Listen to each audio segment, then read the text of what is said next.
This is Lewis Hart for Boxing Social in association with Empire Fight Store Forged Irish Stout. Delighted to be joined by Mr. Two Tanks, Ohara Davies. We're here in Brentwood in Essex for a top tier show. Enjoying yourself so far tonight? Mate, you see that last, that last fight, Ben Crocker, he fought Stelios. What a fucking fight, man. Mate, yeah, I won't lie. Top tier shows started off okay, but they're getting better and better and better. And this show is fucking great, man. You know, I like Johnny Clark. I feel like he's doing a good thing, and I think he'll go far in boxing. With his mindset and his work ethic and shows like this, the sky's the limit. You've been in the pro game for a long time, and how great is it to see that, you know, whilst we're getting great fights at the top level, you know, that is almost trickling down, you know, no matter where you go regionally, you're going to see, I mean, great 50-50 fights like we saw there and great shows throughout the board. Exactly, it's actually so good because, you know, I remember a few years ago, it was only Eddie Hearn and Frank Warren, and if you're not signed to Eddie Hearn and Frank Warren, you don't get fights. There's no good shows, but now you got Eddie Hearn, Frank Warren, Johnny Clark, you know, you got Mick Hennessy, you got the boxers on the scene now, and you know, we got many different boxing promoters, and there's more opportunities for us fighters, so it's good for the sport as a whole. Absolutely, for sure. I suppose we'll get into yourself. There's obviously been a lot of change recently. It's been about, you know, 4 or 5 months since the Ismael Barroso fight, with a new trainer now, obviously Moreno Boxing, splitting from Will Jones. What's that, I suppose, transition been like for yourself now? With Carlos, so this isn't something that's actually new because I don't know if you remember after I got thrown under the bus. Everyone knows the famous story of when I got thrown under the bus. I left the Matchroom gym.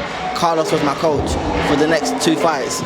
So, you know, I've been friends with him. You know, I've been friends with him ever since. And since me and Will Jones, we've had our split. I've just gone back to him. I've gone back to somewhere where it feels like home. And with Will Jones, it did feel like home, but it was time for a change. And you know, we ended on good terms. It was, you know, something that we both agreed to. It was not like I left him or Will kicked me out of the gym. Something that we both sat down and we both said, you know what, it's not working. Let's end things. And you know, me and Will Jones are in touch still. It's not that we ended on bad terms. There ain't no bad blood. I still support him. I still follow all his posts on social media, and you know, I wish him all the best. How important now was that time in your career for change, you know, because, you know, obviously coming off loss is always difficult, so do you feel like sort of, you know, important now that you're making the right decisions in your career, because, you know, it could be now or never, I guess? Every decision that I make now is so important because I'm coming to the end of my boxing career now. You know, I'm 32 years old and I don't know how long I've got left, so whatever choices I make now, I need to make sure that it's the right choices because, you know, everything that happens from now is career defining. For sure, and I suppose now, what is next for you? I know you sort of wanted a summer return. Is that ideally next, you know, still on the Golden Boy show?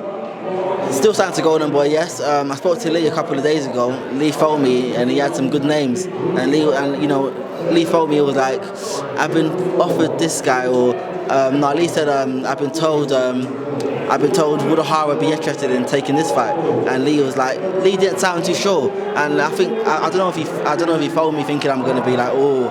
I said, hell fucking yes, Lee, hell fucking yes, get me that fight. I was like, Lee, don't tell them that I said to Lee, go back to them and don't tell them that I'm interested. Tell them that I would love that fight. I would absolutely love that fight. And listen, it don't matter who it is next. All these people, they've seen my last fight and they're making their judgment on my boxing ability based on that last fight. And that's the mistake that everyone's about to make, because it don't matter who I fight next. They're in fucking some deep shit now. I realised the mistakes that I made in that last fight and things that I'm working on, you know, behind the scenes. And everyone will see in my next fight, you know, I'm not one to boast, one to talk. Everyone will see in my next fight. Whoever's in there with me, you'll see. Do you feel like now, you know, there's no time for rebuild, you know, you want to be in serious fights straight away, you know, no real time for the rebuild job? I'm only in this game to have, you know, as big fights as I can. You know, I've had the little fights, the up-and-coming fights and the rebuild fights. I'm not in this game for that shit. I'm not here for that shit. I have a big fights or nothing. And, you know, I'm still ranked at number 8 in the world with the WBA. So I'm still ranked at number 8. So should be some big fights and some big opportunities. Another fight or two, a few good wins, and I'll be back up there, back at number 1. And then next time I fight for the world title, I will claim it. Just the last couple ones for myself. When it comes to big fights, obviously one tonight that is in your division. Oscar Duarte takes on Jojo Diaz. Looking at, could you be looking at either of the winner of that potentially? To be honest, I don't know any of the. I've heard of them, but I don't know how they look. I've never seen them fight, but I beat the fuck out of them both. That's what I will say. For sure, and I suppose I did want to talk about the fight last weekend. I suppose it was meant to be in Ryan Garcia and Devin Haney. So I was meant to talk about that, but what did you make of that whole fight? And I suppose Ryan Garcia in a whole. That was a fucking good fight. I don't think anyone saw Ryan Garcia winning that fight. I didn't see it myself. I know that boxing, things happen in boxing, and with upsets they do happen. I didn't see that upset because I look at Devin Haney.